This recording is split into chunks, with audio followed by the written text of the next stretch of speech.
feels like, Alyssa, that menopause is everywhere. We have events, we have conversations, there are companies being launched, there are announcements of investments. We are definitely making progress. So I always like to point out the positive. We have a long, long way to go, but we're a lot further along in the creation of this conversation and the building of these solutions and these companies than we were even 5 years ago. Absolutely. And I think what we're learning is that the data that we're collecting, either about people's, lifestyles or ethnicities or habits or products that they're trying, and whether they want to consider hormonal remedies or just direct-to-consumer remedies, is amazing. And we're starting to tie things together with clinical care and patient desires. So we never get tired of talking about menopause with folks with different perspectives. So we hope you don't either. We're excited to share the conversation with Denise Pines, today's guest. Welcome to the Business of the V. Hello, friends and colleagues. I'm Dr. Alyssa Dweck. And I'm Rachel Braun-Sherrill.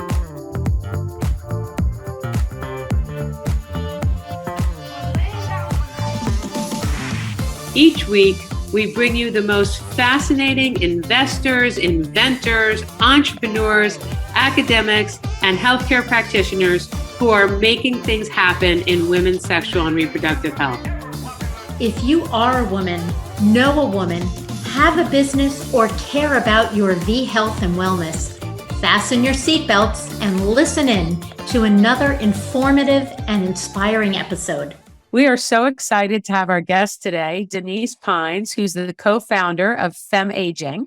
Welcome, Denise. How are you? I am great. Thanks for having me. I'm excited. So it is menopause month. Alyssa and I just saw each other at an event on World Menopause Day, which probably has not existed for that long. So you're really in the hot spot of what's going on right now. Talk to us a little bit about your background and your experience. What led you to create this organization, and how does it fit into your very, very broad and deep experience? Sure. I tell everyone this all started with a hot flash, right?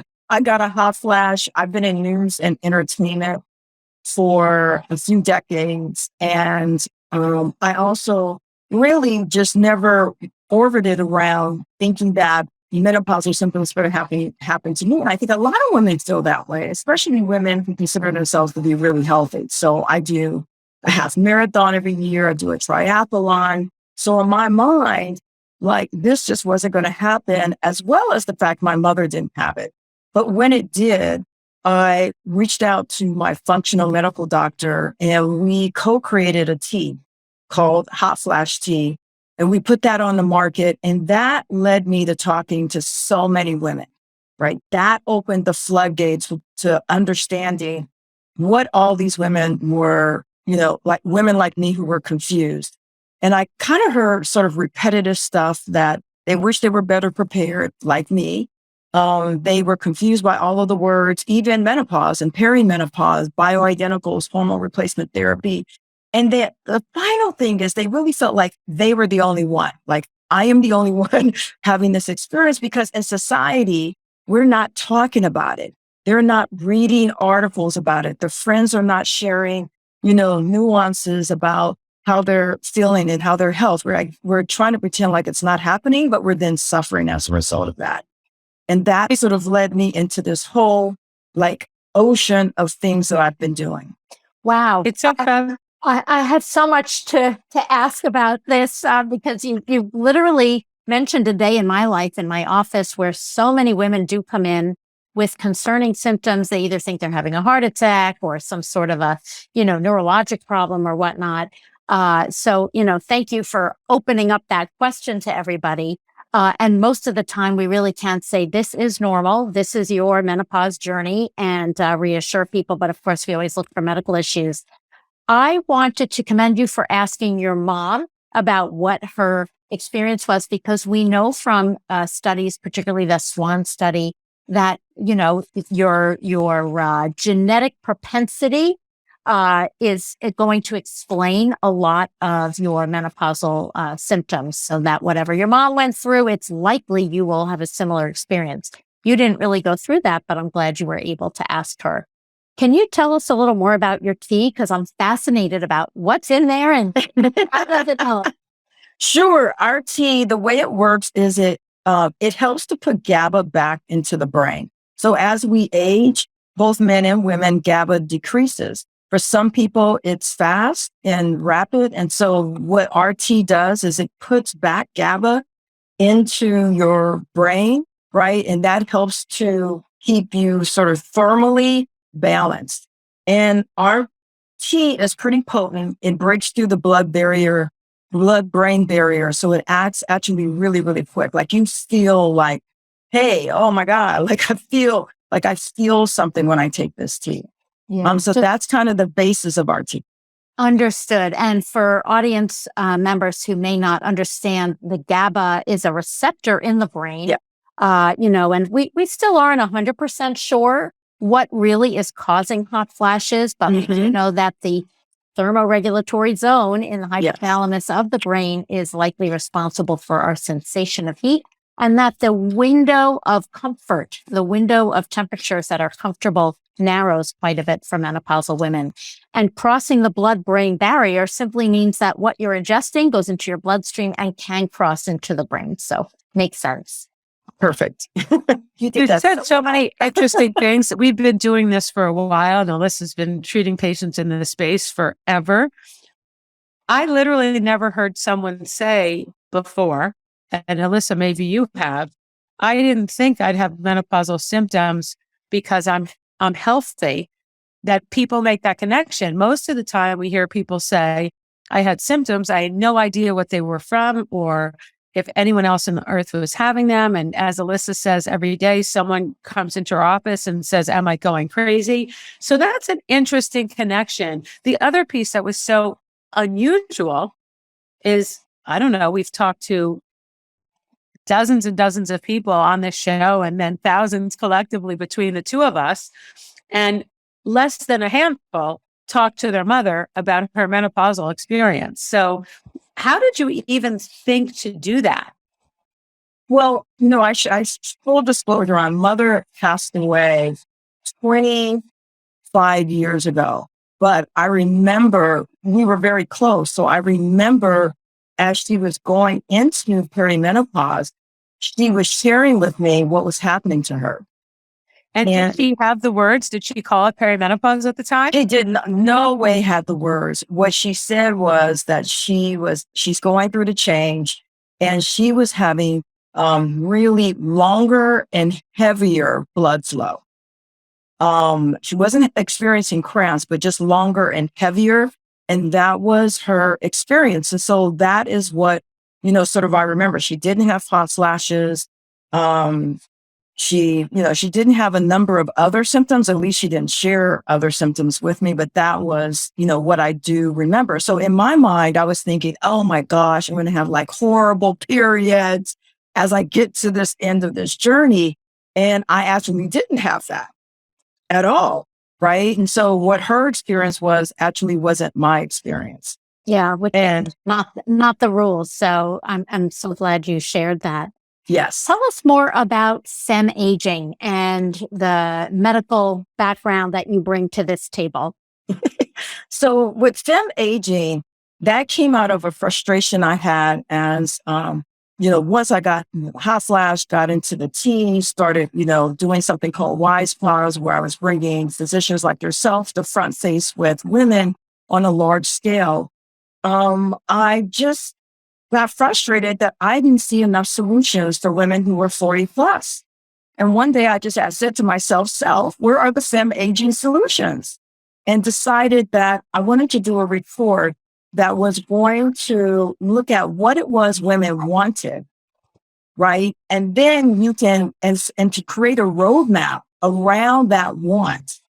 And then you can start innovating for these women as opposed to innovating a bunch of crap.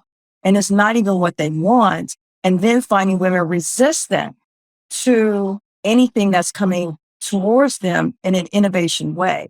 And when I look at innovation, I don't just look at device and SaaS. I look at innovation in clothing, innovation in nutrition, right? I see that this space needs to be innovated in a number of different ways. And so that's what FemAging has become. And Rachel has participated in our conversations where we bring healthcare clinicians together and experts like herself, as well as investors and the innovators themselves, to talk about what does agile innovation look like as you're innovating for these women. You said something that really struck me. I've done tons of consumer research where I'm actually moderating the groups. And one of the things, as a general rule, we say is that consumers can react to things. They can tell you what they don't like, but it's much more difficult for any of us to communicate a solution or what we need for something we can't picture or something we can't experience or something we've never seen. So I'm curious how you were able to what kinds of questions did you ask and what did they tell you they needed? Were they specific? Were they talking about their symptomatology? What was it that gave you the insights to figure out what to create? And what were some of the things that came out of that? So because we're doing a survey again in kind of a different way. We're going to release some of the findings at CES. And we looked at understanding what their wants were, right? People don't tend to ask people what they want, right? So if I want better sexual health, that's what I want. Is there a solution? What we found, we over-index for women of color. I'm a woman of color, so I always want to make sure that, those voices are heard in the wants and needs. And so we found that Black women, for example, over-index of wanting mental health relief, right? They were looking for solutions that were designed around giving them better sort of frame of mind and the ability to function on a day-to-day basis. Latino women were looking more for sexual health. Sexual health in their relationships is really important long-term. Asian women were looking for solutions around thinning hair. And so those were the discoveries that we had. We also found that, we think that older women aren't tech savvy, but these women were tech savvy. They really engage over-index in voice-enabled technology. And when you look at a lot of the solutions, even the newer solutions coming to the market now for women 40 plus, they still are not incorporating voice-enabled technology. And that's because no one's doing their research. That's fascinating. I am just curious what your experience has been with hormones, because I find this huge dichotomy between patients who are hormone positive and hormone absolutely never. And there doesn't really seem to be much of a middle ground. Did any of your research suggest that, hormones are on the rise again or hormones are gone for good? Because I just came back from the North American Menopause Society meeting and it was extraordinarily pro-hormone, more so than I recall in past. So I'm curious what your thoughts are on that. We found that women overwhelmingly, a large percentage, like 88% of women continue to suffer. They use things like they over-index in things like fans,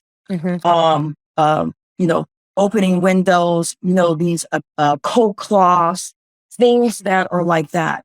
They under-index in going to their physician to get any kind of solution. And definitely when it gets into hormone replacement type solution, maybe even a little bioidenticals because they don't understand it enough, they are still extremely hesitant to use them.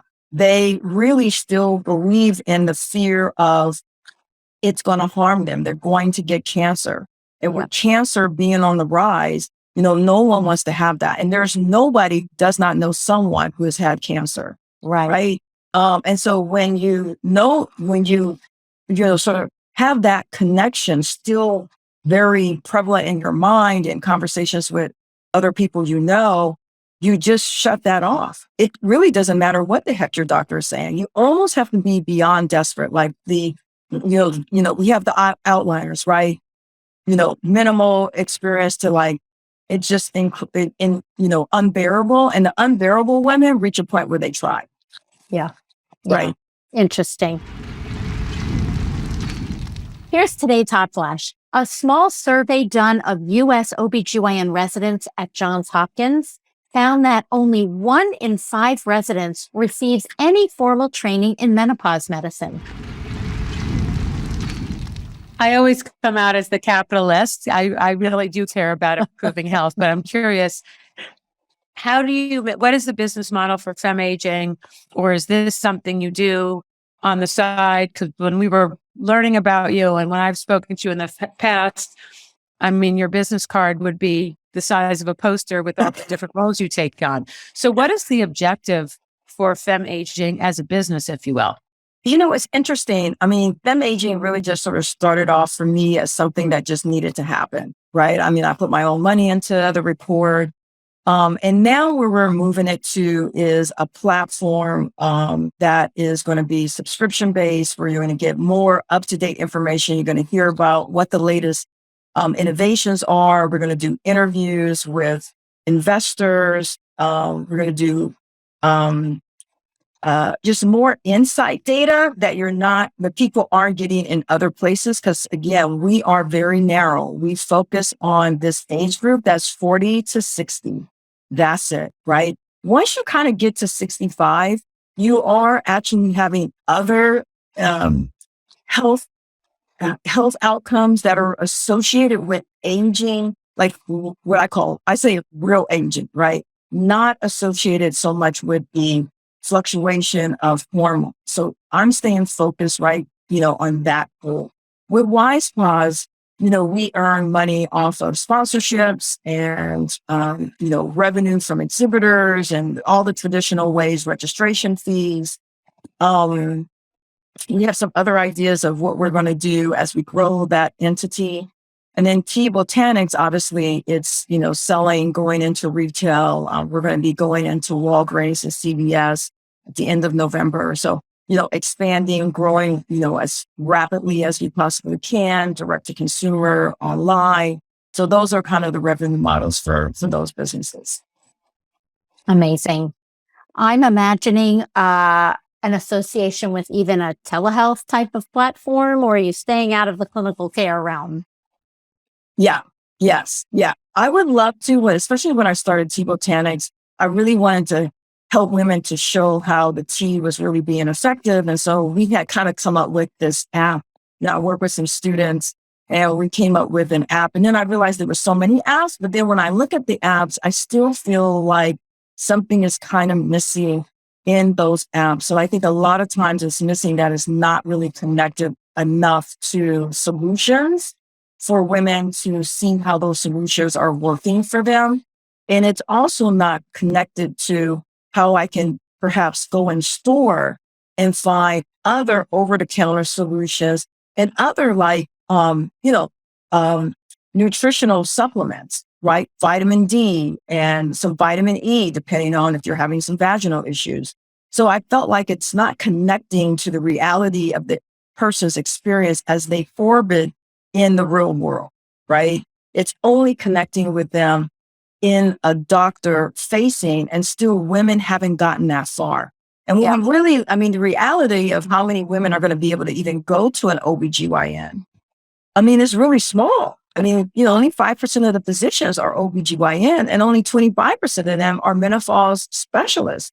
So it's really narrow. Most women, as you know, are going to general practitioners, internists, maybe endocrinologists, you have a particular problem, but that's maybe a urologist if you're having a vaginal issue.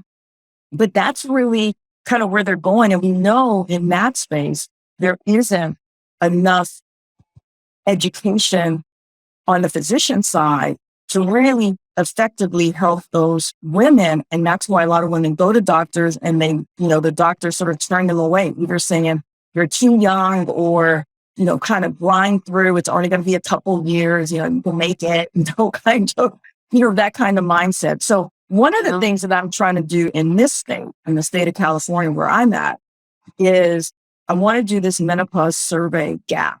So we can survey the gap between treatment and management of menopause. So not to cast aspersion on physicians, but to reveal that factually the women's experience that they have. We all talk about it in our space who have menopause products and solutions about what's happening when they go. But there's no factual data that says doctors really do not know how to treat them.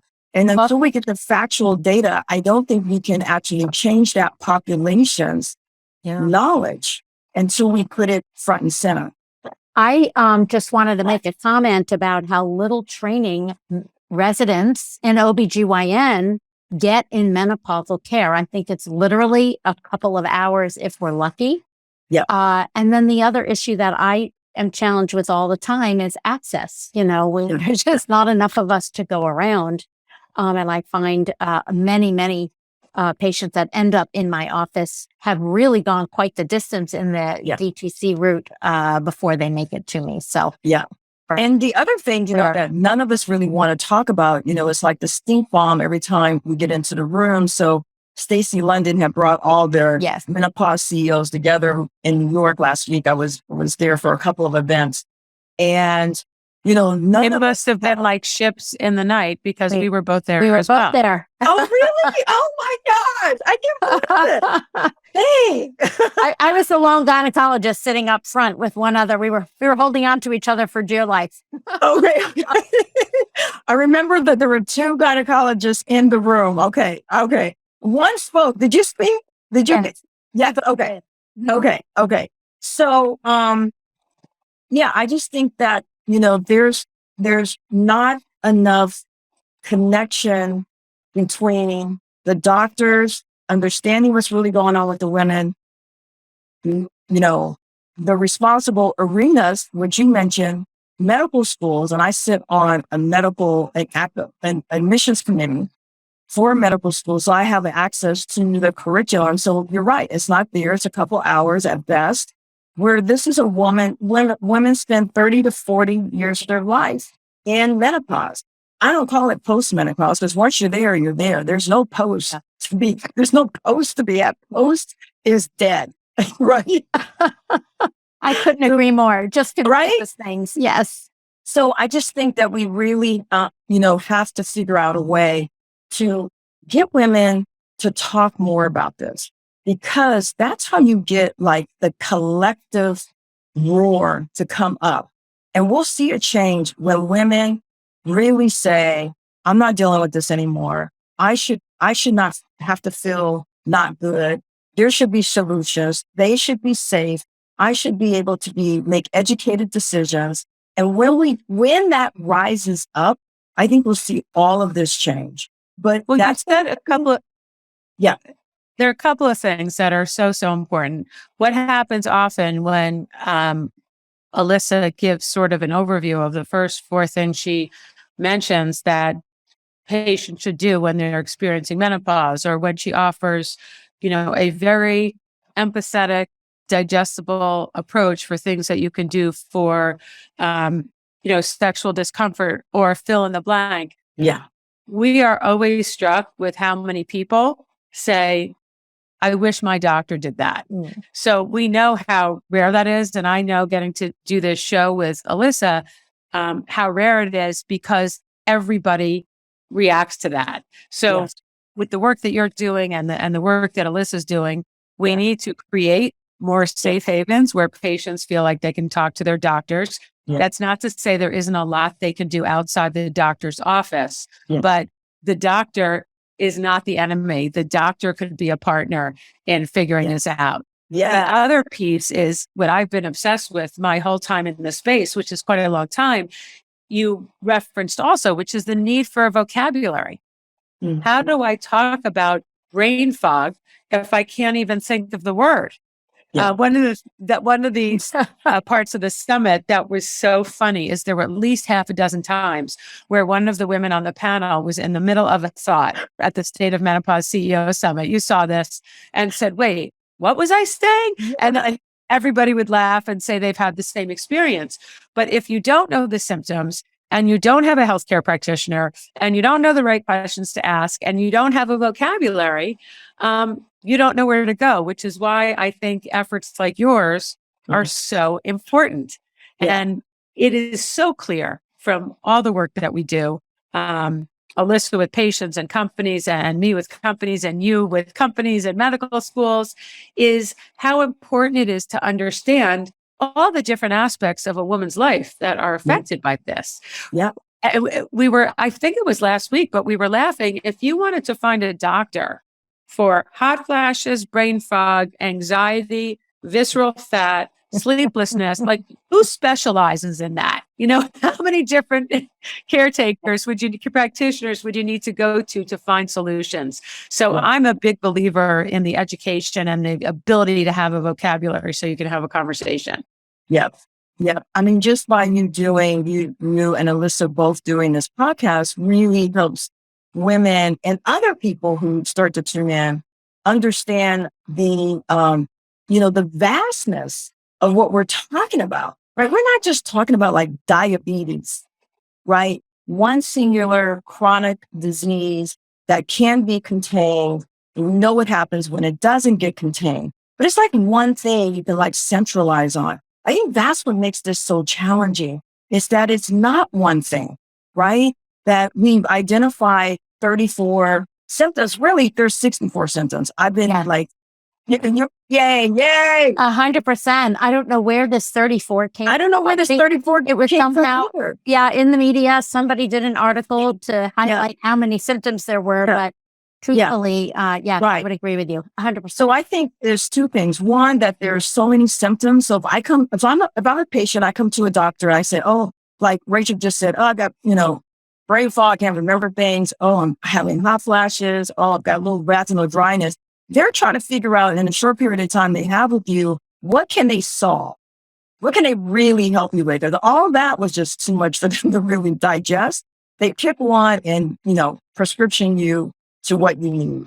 And I think the other thing is just getting to, getting past that, but also getting to a point where not just women know how to have, women don't know how to have a relationship with their doctors, right? Even your patients who love you, sometimes they're not honest. Yeah. Right. And as the doctor, we have to say, you can share with me even something like that you just ate, some ice cream before you came in here and you have diabetes. I just need to know everything that's going on so I can really serve help you and we can figure out how to help mitigate that for you. Right. I just want to ask, so is it considered lying if I tell the doctor what I weigh and it's not the exact same number she would get or he would get if I stood on the scale? That means the doctor's scale is wrong. Don't you know that? Right. Yeah. They put rocks in the bottom. Right. Well, look, I think the medical profession has some work to do in terms of, really creating better access. This has been a difficult couple of years. I know so many doctors have really felt the pressure of taking care of people during these couple of years. So hopefully we'll hit the reset button and people will start to have that trust again. And I'm really just hoping that they'll get better training back down to the residency stages so that this is an important topic and it needs to be at least addressed, but more than 4 hours. I mean, and we're really seeing right now this explosion. We're in it. We've been in it for a long time. So we know it is not just this moment, but in the public conversation and the public narrative, menopause is having a moment. That is the result of, decades, if not centuries worth of work to get here. So I think it's a great time to take the wind beneath our wings and really make progress. How can people find out about FemAging and if they want to learn more, if they want to participate in a survey? Mm-hmm. Oh, sure. They can go to FemAging.com and they can see everything that we kind of do there. They can go to wisepause.com and that's just WISEPAUSC.com. And that's our event that we do with, doctors and front facing with, everyday women. And then T Botanics is the name of our company for our hot flash products. And we're coming out with night sweat, brain fog, and happiness. Excellent. to help. We'll see people pounding back tea. You'll drive tea sales into the stratosphere. Oh, brain fog, Brain fog, anxiety. right, exactly. Based on numbers, I think you're going to need 31 more flavors of tea to deal with all of our symptoms. Well, this has been fabulous. And thank you so much for sharing all of your wisdom and everything you're doing. And you make it look quite easy. So best of luck. Thank you. Thank you both. I really enjoyed talking to you guys today.